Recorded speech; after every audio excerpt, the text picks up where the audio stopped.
rádio. Já vai ser a repórter, tá? Se for pra aparecer na Globo... É só ouvir essa barulheira aí que a gente já visualiza tudo, né? Dedo sujo de salgadinho, casaco amarrado na cintura, testa suada, joelho ralado. Esse som familiar para todo mundo, quer dizer, para todo mundo que teve o privilégio de ir à escola. É um som de saudade para mim e talvez seja para você também. E esse ruído especificamente é do pátio da Escola Municipal Paulo Nogueira Filho, que é uma escola da rede pública de São Paulo e fica na Casa Verde, um bairro de classe média baixa da capital paulista. Tem muita gente trabalhando na escola, os faxineiros, a diretora, os B10, a tia da cantina e, claro, os professores. Professor Bonifácio, Oi. depois você vai lá no segundo ano B. Oi? Depois você vai lá no segundo ano B. Vó, vai ser a nossa próxima aula.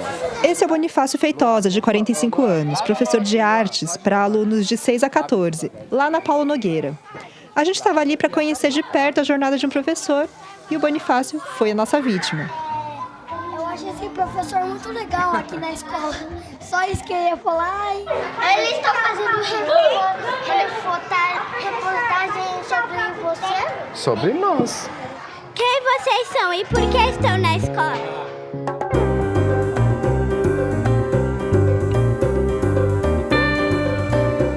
Seja bem-vindo ao Jornadas, um programa da Rádio Batente, a central de podcasts da ONG Repórter Brasil, e eu sou a Natália Suzuki. E eu, que você já ouviu um pouquinho falando com as crianças na escola, sou o Thiago Castelli. Este é o primeiro episódio da série de estreia da Rádio Batente. Esse nome, Jornadas, é bem autoexplicativo, né? Em cada episódio, a gente vai acompanhar em loco a jornada de um trabalhador ou trabalhadora. A ideia é ir além do relato, da entrevista. A gente quer testemunhar a rotina de trabalho dessas pessoas e mostrar para vocês como tudo acontece. Bom, talvez você ainda não conheça a Repórter Brasil, mas ela é uma ONG dedicada a defender os direitos humanos, principalmente o direito ao trabalho decente. E a Repórter é uma ONG com muitos projetos diferentes, mas sempre com o pé na comunicação e no jornalismo. A proposta da Rádio Batente, o canal de podcast da Repórter Brasil, é ser plural como o nosso trabalho na ONG. Então, a cada temporada, a gente vai contar histórias relacionadas ao mundo do trabalho com uma pegada diferente. Nessa primeira temporada do Jornadas, a gente escolheu falar de um conjunto de profissões cuja missão é o atendimento direto ao público. E não por acaso, todos os profissionais dessa temporada são servidores públicos. Em um contexto de pandemia, eles são considerados trabalhadores que atuam em setores essenciais. Mas, além de entregar serviços, eles garantem direitos à população. Hoje, a gente abre com um professor da rede pública, como eu já falei. Nos próximos episódios do Jornadas, a gente vai mostrar como é o dia de trabalho do agente de saúde e da enfermeira que batem de porta em porta em uma das maiores favelas do Brasil. O esforço de uma assistente social em um abrigo para tentar evitar que os moradores voltem a viver na rua. O trabalho de uma cobradora de ônibus que dá expediente numa linha que liga um bairro pobre da periferia ao centro de São Paulo. E os corres de um bombeiro numa sexta-feira à noite, quando, nas palavras dele, tudo acontece. Continua com a gente, você vai ver que, olhando de perto, a rotina dos outros nunca é banal. Agora, um detalhe importante. Essas 5 jornadas que a gente acompanhou, de 5 trabalhadores diferentes, foram todas gravadas entre novembro do ano passado e fevereiro deste ano, 2020. Ou seja, antes de tudo virar de cabeça para baixo com a pandemia de coronavírus. Portanto, são registros de uma normalidade de um passado não tão distante. E, de repente, essa normalidade foi suspensa. Mas, como a gente disse, esses 5 trabalhadores são trabalhadores essenciais. E isso significa que o trabalho deles não pode parar, mesmo na quarentena. Cada rotina precisou ser readaptada para continuar atendendo todo mundo e para a vida de muita gente não entrar em colapso. E essa nova rotina também interessa pra gente, é claro. Bom, mas dessa vez, a gente já não podia sair na cola deles com uma equipe de gravação.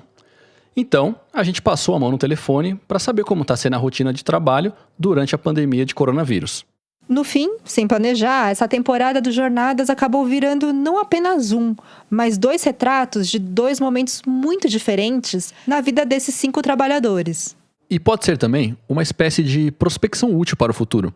A pandemia vai arrefecer. No caso da educação, Especificamente, as crianças vão voltar à escola e os professores, como Bonifácio, também. Mas será que tudo vai continuar do mesmo jeito que era? E aí, José? Oi, José Henrique, tudo bem? A Nicole tá aqui comigo, tá? A gente tá... Tudo bem, Nicole? Tudo bem, professor, e com você? Eu estou bem, que saudade de vocês, hein? Eu também tô morrendo de saudade da escola, das aulas, dos professores. Eu pedi pro professor Bonifácio gravar essa nova rotina das aulas dele. O ambiente mudou bastante. Sem salgadinho, sem joelho ralado, sem correria. Agora ele dá aula da própria casa por videoconferência na internet. Mas as aulas remotas apresentaram limitações, sabe? Para você ter uma ideia, essa aula que o Bonifácio gravou aconteceu na última terça-feira de maio, depois de 2 meses de quarentena. Dos 28 alunos daquela turma, só um apareceu. Aqui em São Paulo, a rede pública não conseguiu fazer nem com que metade dos alunos aderisse às aulas à distância. Em outros lugares do país, isso tem sido ainda pior. Falta de equipamento, internet ruim, espaço físico inapropriado para estudar. Tudo se torna um obstáculo enorme. Nós temos uma dificuldade tremenda, porque hoje nós temos uma quantidade de alunos que estão acessando verdadeiramente o Google Classroom, que a gente chega aí a 30%, se chegar a 30%, ou seja, é aquele aluno que participa de tudo, que faz tudo, que você percebe que a família está extremamente presente, que tem ali o estudo como um dos princípios, né? Muitos não vê como importante porque acredita que o aluno não tem que estar na frente do computador e sim na escola, que eu acredito também, né? E outros simplesmente não têm as condições, A turma que teve mais alunos foi um terceiro ano que tiveram 6 alunos. E tem salas que não entra nenhum aluno. Mais de uma sala eu fiquei o meu plantão inteiro e não entrou nenhum aluno. E os pais estão tendo que dar conta dessa rotina, se adaptar para isso. Daí, é natural que eles acabem priorizando as aulas de português, matemática, ciências. Com isso, disciplinas como artes, línguas, educação física e informática ficam em segundo plano. Dá uma pena muito grande, porque depois de acompanhar a jornada do Bonifácio lá na escola, a gente viu que a aula de artes tem uma função importante na formação de senso crítico das crianças, por exemplo. Além de despertar habilidades menos utilitárias, por assim dizer. Mas é isso. Tudo virou de cabeça para baixo com a pandemia. Teve uma incerteza no primeiro momento se nós iríamos ter o salário, se não ia ter o salário, se o vírus a gente poderia pegar de qualquer forma. Então a escola ficou nesse limbo. Quando os professores foram dispensados de irem até a escola, a prefeitura ainda não tinha decidido qual plataforma adotar para as aulas. E no começo, eles foram usando o que estava na mão, os grupos de WhatsApp. Nesses grupos, os pais podiam enviar as atividades e a coordenação postava nesses grupos. O que aconteceu? Não tinha condições de continuar nesse sentido, até por uma questão de registro, qualidade e esse contato mais direto com os alunos. Então, nós migramos para o Google Classroom. É muito doido pensar como ele e outros professores passaram por tantas fases de adaptação em tão pouco tempo, né, Thiago? Pois é, Nath, louco mesmo. Como ninguém estava preparado, eles estão trocando pneu com o carro andando. O Boni tem trabalhado muito para dar conta do que ele precisa passar para os alunos, mas também se preparando para aprender sobre os novos recursos pedagógicos e instrumentos de educação à distância. É tudo muito novo. E ele mesmo não tem certeza sobre a eficácia de tudo isso em termos de aprendizagem. Eu tenho pesquisado muito sobre dar aula à distância, participo de grupos de discussões, a gente troca informações sobre atividades, possibilidades, o que um achou em um site, e aí a gente divide. Eu não consigo nem fazer uma comparação com a qualidade e a riqueza de materiais, de possibilidades, de vivência que as crianças tinham nas minhas aulas presenciais e as possibilidades que elas têm hoje com essa aula à distância. Parece incalculável esse prejuízo na aprendizagem desses alunos, né? Por outro lado, essas mudanças todas devem trazer consequências importantes depois da quarentena. Até mesmo sobre a percepção da sociedade sobre o papel do professor. Eu penso que com essa obrigatoriedade do aluno estar em casa e o pai, a mãe, a avó, o responsável, seja ele quem for, ter que acompanhar o aluno nas atividades, eu acredito que nesse momento os pais eles conseguem se colocar um pouquinho no lugar do professor. Eu já vi, inclusive, relatos de mãe, de pai, falando a dificuldade que eles estão tendo em acompanhar os alunos em qualquer atividade. E consegue agora entender a dificuldade que um professor tem numa sala de aula com 20, 30 alunos. E essa conscientização pode vir pro bem também, né? Mas ele deve estar morrendo de saudade daquela bagunça. Ou se tá. Quando a gente conversou por videoconferência, eu coloquei pra ele ouvir um trechinho do dia em que a gente acompanhou ele lá na Paulo Nogueira. Esse trecho aqui, ó. Termina aí que eu tô rápido. Não, depois você abraça, tá? Vou te abraçar, porque Dá um abraço. Vai lá. Pessoal, ó, só um minuto. Por favor, se vocês puderem sentar, aí facilita um pouco o nosso trabalho. Senta. Afasta um pouco o banco assim, ó. Pera aí, Marcelo. Eu vou chamando e entregando, tá? Terceiro B, Camila. Camila tá aí? Uou! Posso comentar? Nossa, obrigado. Assim, na verdade, talvez quem ouça esse barulho de criança, essa agitação, né? Para mim é música. Tanto é que a escola, quando ela não tem alunos, parece que falta um pedaço. Na verdade, o aluno é vida, né? O aluno é tudo. E para mim, esse som me remete ao que eu escolhi fazer, né? Que é dar aula. Então, realmente eu não sei como que será depois dessa pandemia, se a gente vai conseguir ter tudo isso de novo, né? Desse jeito, com esse carinho.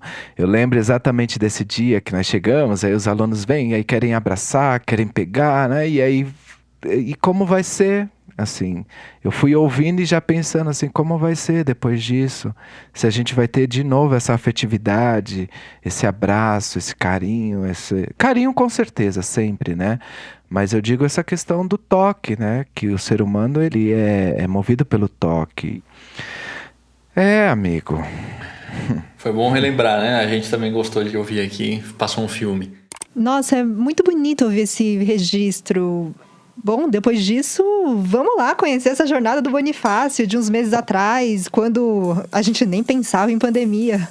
Tiago, você foi encontrar o Bonifácio cedinho na casa dele, né? Pra pegar o comecinho dessa jornada. 6h30 da manhã, eu já tava lá na porta dele, com a produtora Natália André e com o Gustavo Zisma, técnico de som. E era uma sexta-feira de novembro, bem no finzinho do ano letivo. Vamos?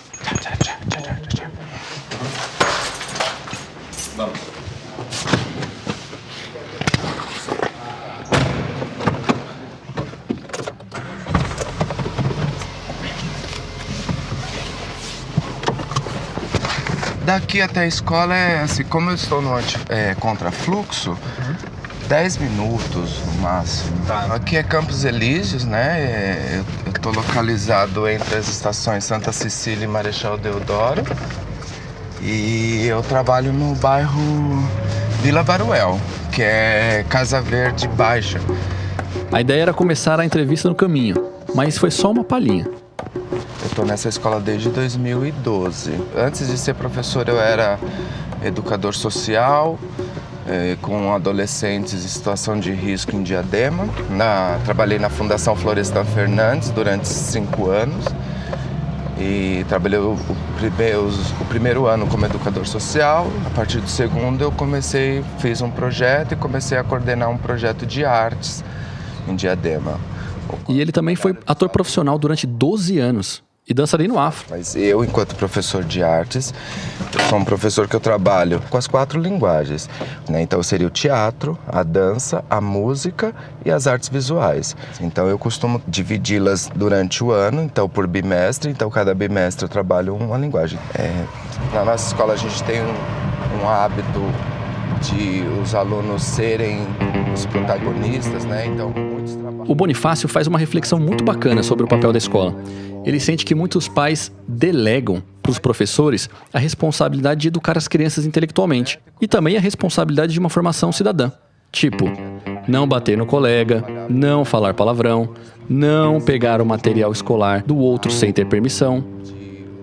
mas ele deixa bem claro que não tem como não incluir a família na educação das crianças. Que os pais que estão mais próximos da escola e dos filhos sabem que o professor faz muitas coisas, mas tem muita gente que acredita que não, que o professor chega e serve simplesmente como um baby sister, né? Que cuida das crianças sem ter muito trabalho. E não é mesmo. Vocês vão acompanhar um pouquinho hoje e vão ver como é cansativo, né? E no final a educação de uma pessoa é responsabilidade da sociedade, né? Do coletivo.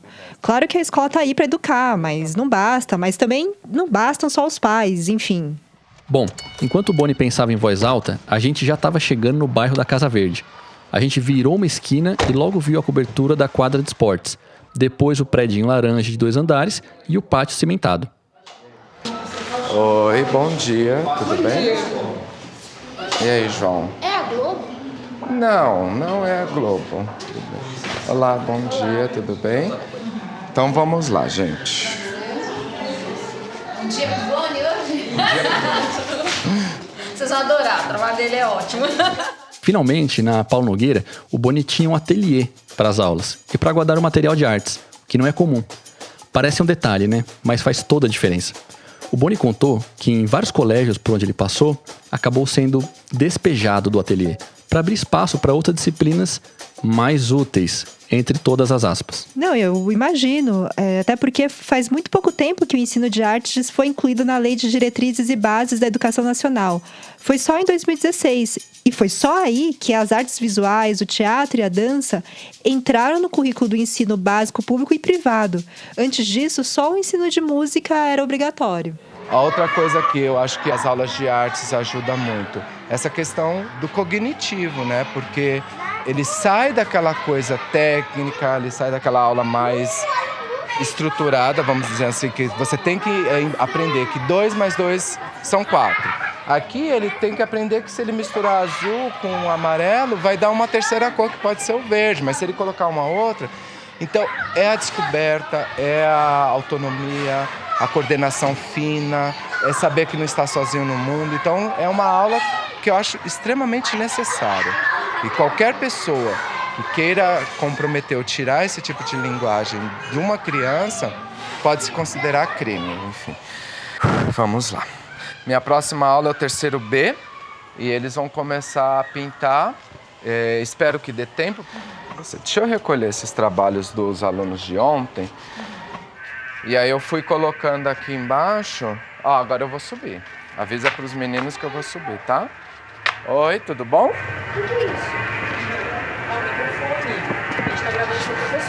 Não, pera. O sinal da escola é uma música dos Rolling Stones. Aqui foi uma coisa muito bacana também. Desde que eu cheguei já não existia.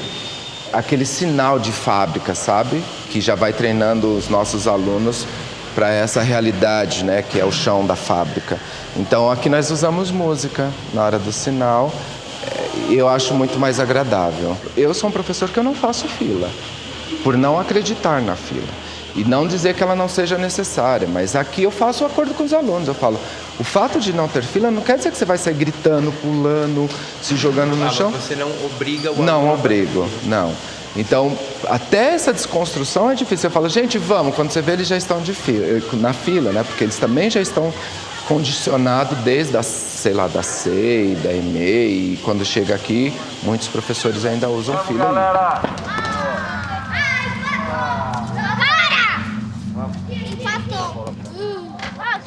Oi, Mar, tudo bem? Oi, tudo bom? Bom dia, tudo bem? Hi. Deixa eu perguntar uma coisa pra vocês. Opa! Lá embaixo, eu vou mostrar como a gente vai desenformar os copinhos, tá bom? E lembrando aquilo, eu espero de vocês autonomia. Vocês já sabem o que tem que fazer, então faça. Mais uma coisa, nós vamos descer como a gente sempre faz, atrás de mim. Tudo bem? Vamos. Essa é uma coisa que eu sempre tive na minha prática. Aluno não é bobinho, assim, ele entende. E eu trato eles como... Pessoal, ó... Lá na sala de aula, o Bonifácio fez uma rápida introdução da tarefa do dia. mas é no ateliê mesmo que a disciplina dele ganha vida. Lá no térreo da escola, do lado do pátio. Só um minuto. Por favor, se vocês puderem sentar, aí facilita um pouco o nosso trabalho. Senta. Afasta um pouco o banco assim, ó. Pera aí, Marcelo. Eu vou chamando e entregando, tá? Então, ó, o de dentro vocês apertam assim, ó. Aperta, vai apertando. Cuidado, se deixar cair, quebra, tá? E puxa. E o de fora, se vocês puderem, ó, dá um tiquezinho assim e descasca, tá? Se deixar cair, quebra. Feito isso, pega o lápis, faz os desenhos. Ó, vamos lá. Terceiro. Camila. Oba. Temos a Isabela. Oba. Você não. Ai, que linda essa jaqueta, Isabela. Marcelo, agora sim. Ó, quem já tirar, pode já começar a fazer os desenhos. Ó, eu tenho umas tesourinhas aqui. Caso queira, dá uma picotadinha assim com a tesourinha e puxa. Nesse dia, a primeira missão dos alunos do terceiro B era tirar da forma uns vasinhos de cimento e areia que eles tinham feito. E depois, no restante da aula, eles usaram tinta guache para desenhar e pintar esses vasinhos. Enquanto vocês estão desenhando, eu vou colocar aqui os pincéis, os paninhos, tá? E aí você pode vir aqui, escolhe a tinta que você quer, leva até aí e pode começar, tá bom? Que é um espaço improvisado, mas que para mim ele faz total diferença para o meu trabalho. Então, a gente conseguiu colocar uma pia, um balcão de concreto no qual ele é o meu apoio.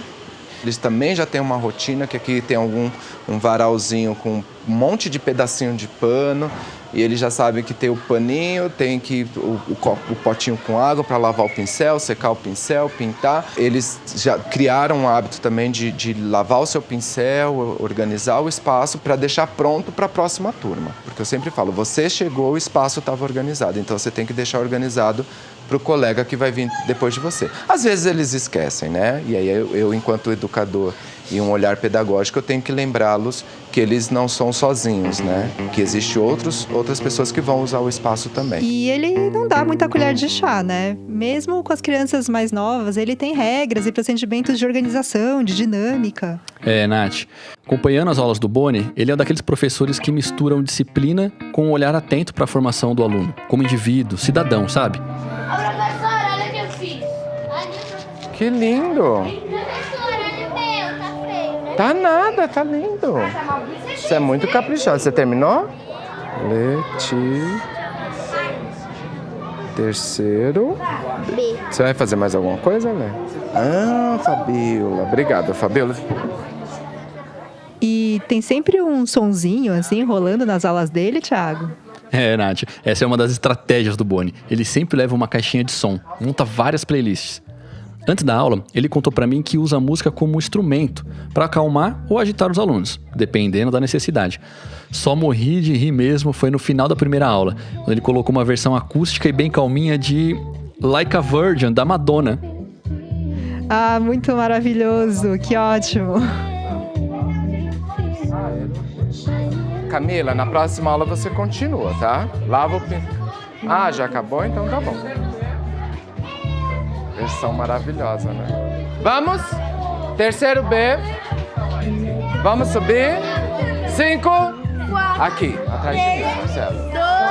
3, 2, 1. Subindo. Gabriel, aqui. Tchau, gente. Boa aula pra vocês. Vocês vão pra... Qual aula vocês vão ter agora? Matemática. E aí, A professora tá. Sim.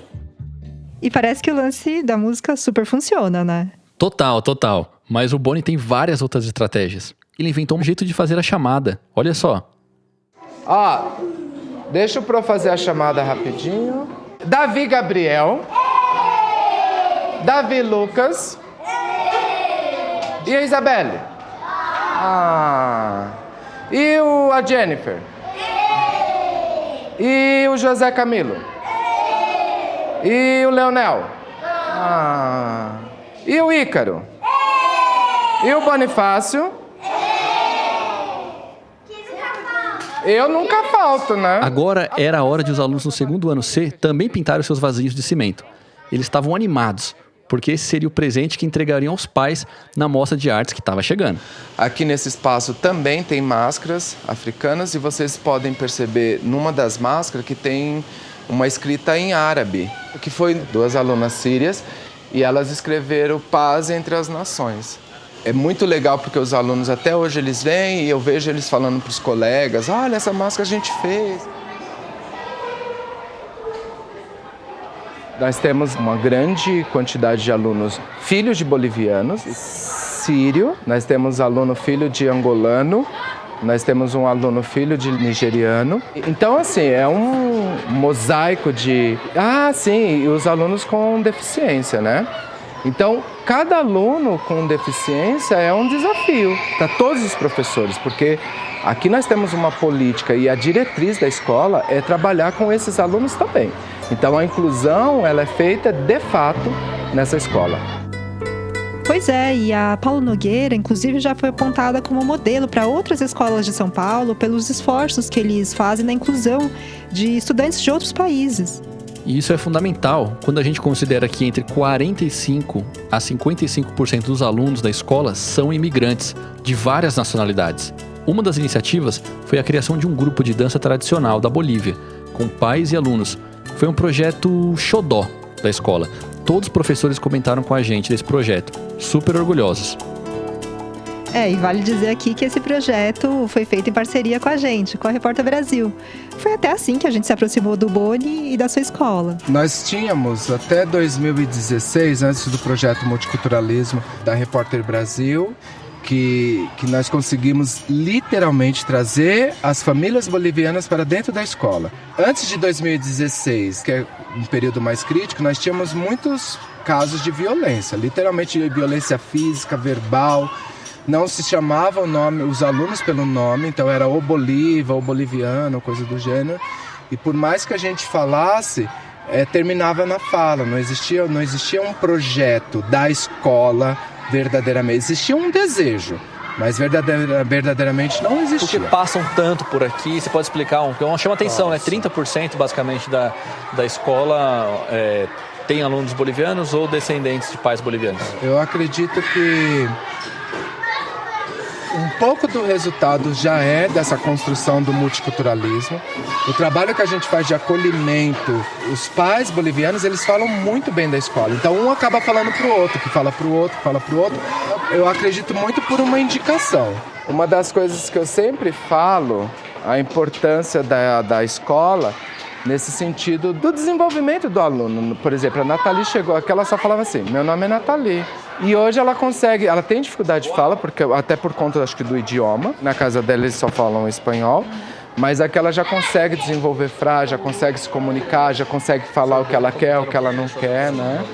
Então, nesse sentido, a escola ela é fundamental, principalmente para o aluno com deficiência. Porque os próprios alunos, eles também ensinam, porque a gente aprende no meio. A gente aprende a ser gente convivendo com gente, né? E para além do público imigrante, a escola leva em consideração também a condição socioeconômica dos alunos. Então, aqui essa escola ela está inserida numa comunidade, vamos jogar aí de classe média, se é que existe classe média baixa, né? Então, nós atendemos bastante dos alunos das comunidades locais. Então, nós atendemos muitos alunos do Bom Retiro, nós atendemos alunos de uma comunidade chamada Comunidade do Gato. Posso dizer que a grande maioria são alunos, né, com uma questão financeira bem comprometida, assim. Segundo C, aqui, por favor. Tem gente que não me falou o nome. De quem que é esse aqui? Tem que pôr o nome. Como eu trabalho com muitos alunos, então se eu não identifico cada trabalho, depois... Você viu como eu cheguei, já fui chamando pelo nome e tal. Você tem nomes de cabeça? Você consegue reconhecer? Então, alguns alunos eu já sei pelo nome e tal. E eu já conversei com eles, falei que é um jeito que eu tenho mesmo, então eu chamo todo mundo de Anjo e Anjo. Então vem cá, meu anjo, né? Mas eu tento gravar o nome, mas é impossível. Eu vou descer... Vou só dar uma organizada lá e já tô indo pra reunião. É lá na sala dos professores, onde eu entrei a primeiro momento. E, Thiago, o pessoal tava já começando a ficar com fome, né? A gente também. Os alunos ficam ansiosos pela hora do almoço. Aliás, essa é uma questão preocupante quando a gente pensa nas escolas de portas fechadas durante a pandemia, porque muitas famílias contam com a merenda para alimentar os filhos. Felizmente, depois de muita, mas muita mobilização de entidades pela segurança alimentar, foi aprovada uma lei federal obrigando a rede pública a distribuir os alimentos da merenda às famílias de alunos, na forma de cestas básicas, né? É, exatamente, Nath. Muita gente perde vista a quantidade de funções da escola, né? Infelizmente. Mas lá em novembro, eu aproveitei para conhecer a cozinha da Paulo Nogueira. O cheiro tava bom, viu? Vocês estão cozinhando aqui comida para quantas crianças? Quantas refeições agora? Bom, para hoje, eu acredito que para umas 200 crianças. E à tarde também. À tarde é para mais ou menos umas 260 crianças. De manhã nós somos em 2 e à tarde mais 2. Então dá um total de 4 meninos. De manhã nós fazemos 4 quilos de feijão. O cardápio é variado. Cada dia é uma refeição. Tem dia que é arroz, feijão. Hoje é arroz, feijão, ovo. O calor é bruto? É, demais. No verão a gente sofre aqui, né? O cheiro é bom, né? Maravilhoso.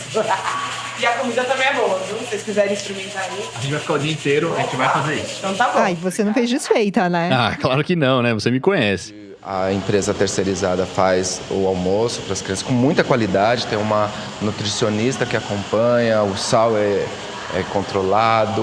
Cortamos muitas coisas aqui que já existiu, desde bolacha, salsicha e outras coisas. Então hoje nós temos uma alimentação bem balanceada e alguns professores almoçar junto com os alunos. E porque a gente acredita que não basta você falar para o aluno coma verdura, use garfo e faca, se ele não tem o exemplo do professor que é o grande espelho, né?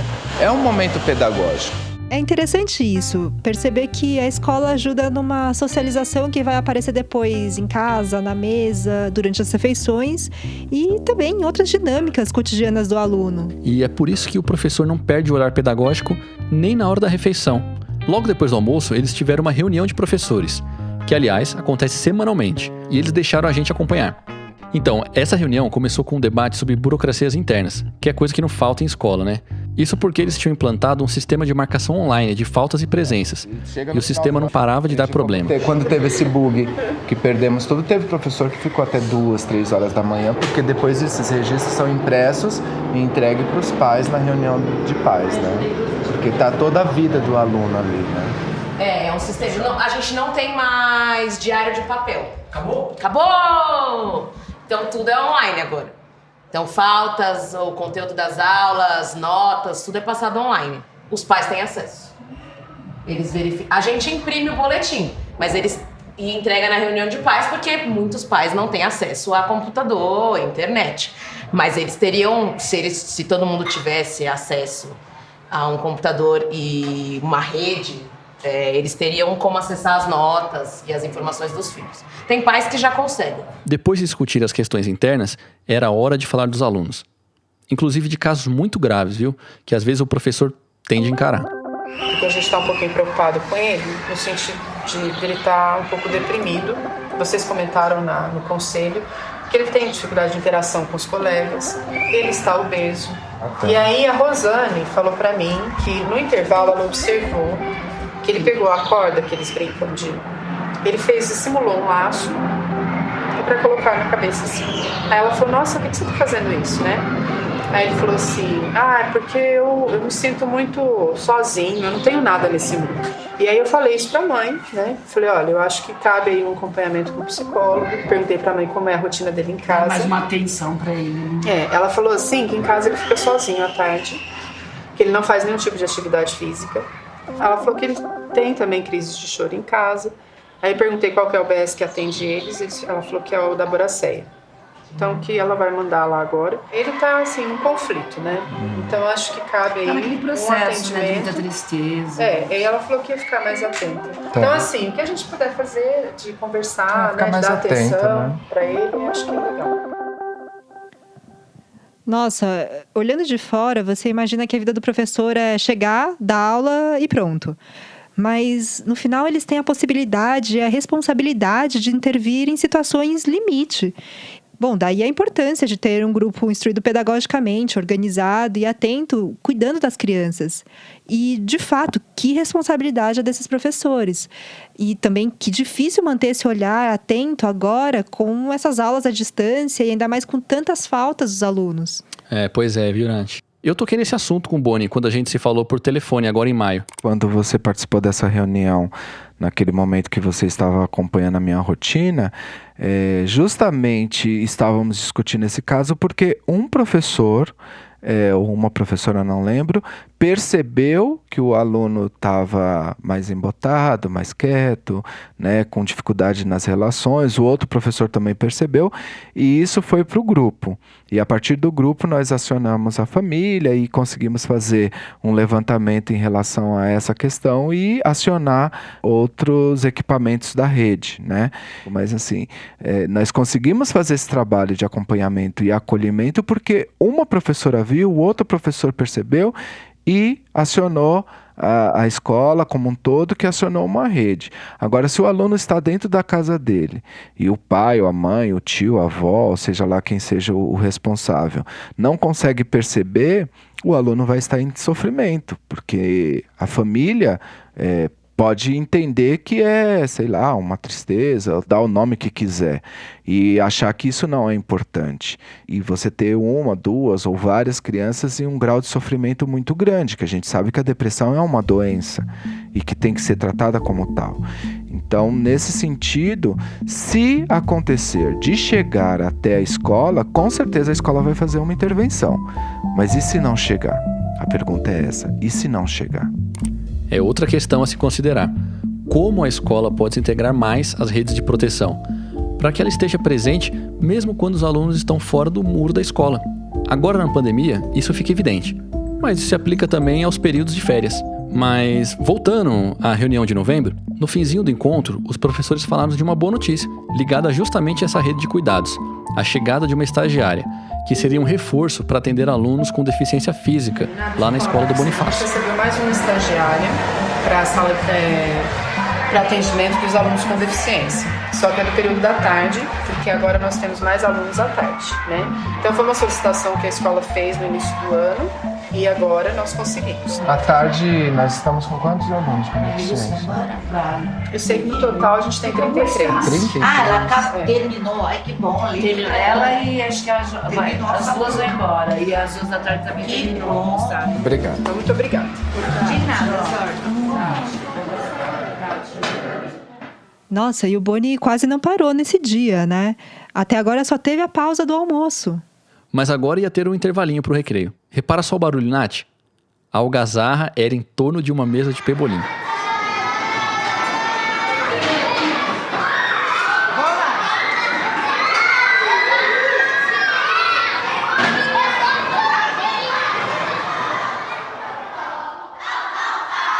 Peraí, Pro.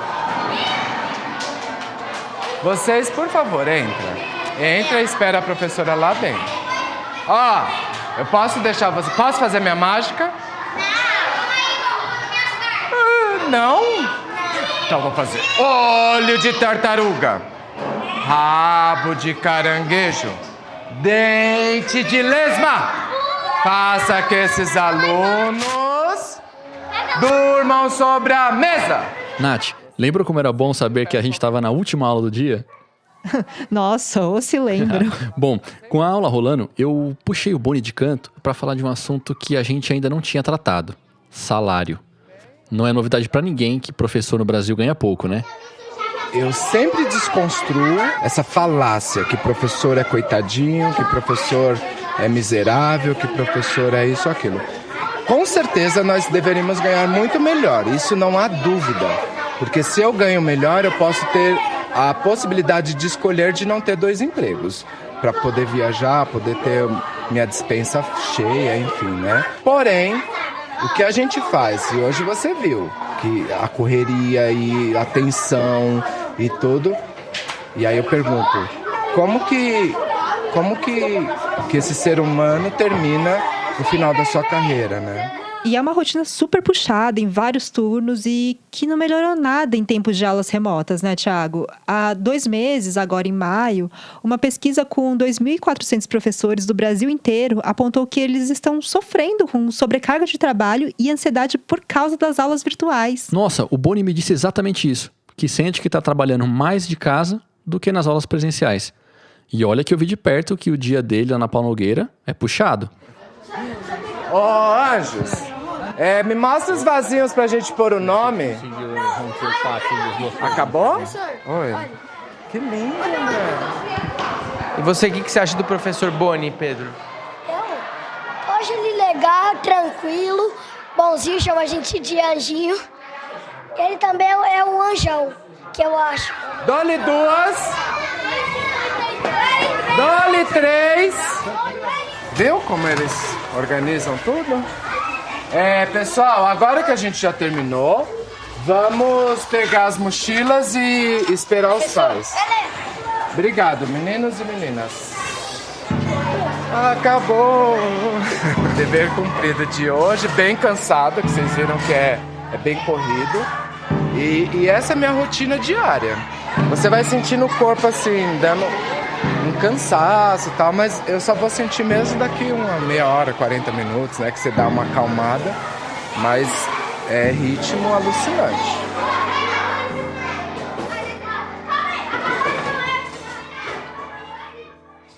Quando eu retorno, a primeira sensação que eu tenho é de dever cumprido. Eu fico muito feliz quando eu saio da escola e consegui garantir todas as aulas, todos os conteúdos.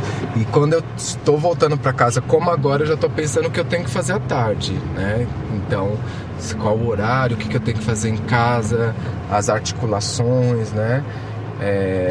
Eu consigo me desligar um pouquinho neste momento, porque senão a gente fica sem vida, né? Uau, que jornada! Mas antes da gente terminar, eu só queria trazer o que ele acha de como vai ficar tudo quando as aulas voltarem. Eu acredito que nós sairemos dessa com um olhar mais apurado, com um olhar mais verdadeiro para as pequenas coisas. Porque assim, você está preso, não poder abraçar quem você ama, você não poder ir para os lugares que você ia. Eu acho que quando a gente puder voltar para as ruas, poder voltar a frequentar os lugares, eu acredito que nós vamos valorizar muito mais e valorizar as pequenas coisas. Eu tenho orgulho da minha profissão não só hoje, como eu sempre tive. Quando eu entrei na faculdade, eu tinha plena consciência de que eu queria ser professor. Aliás, eu já era educador, né? Mas professor é quando você se apropria dos conteúdos com mais propriedades, enfim. Então eu tenho muito orgulho de ser professor, tenho orgulho do que eu faço, tenho orgulho de fazer a diferença na escola na qual eu trabalho e tenho orgulho de fazer a diferença na vida dos alunos que passam por minhas aulas. E que bom ver que essa satisfação dele com o trabalho continua intacta, né? Completamente. Isso deixa a gente na expectativa desse retorno, né? Por hora, a gente deixa registrado um abraço de agradecimento ao Bonifácio. Então, um sonoro tchau aí pra mim. 1, 2, 3 e... Tchau! Bom, e a gente também se despede por aqui.